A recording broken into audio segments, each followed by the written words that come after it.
کچھ نوجوانوں نے دیکھا ایک بوڑھا شخص چپکے سے کچھ کھانے میں مشغول ہے۔ ایک نوجوان نے نزدیک جا کر پوچھا، بابا جی کیا آپ نے روزہ نہیں رکھا؟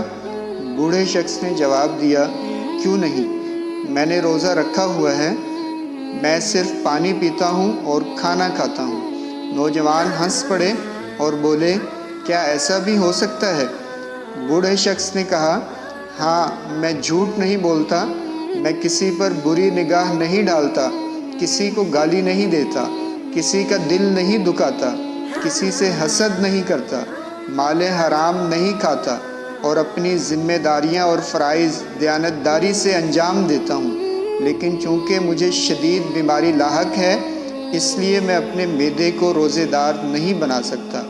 پھر اس بوڑھے آدمی نے ان نوجوانوں سے پوچھا، کیا آپ بھی روزہ دار ہیں؟ ان میں سے ایک نوجوان نے سر جھکائے ہوئے آہستگی سے جواب دیا، نہیں، ہم صرف کھانا نہیں کھاتے۔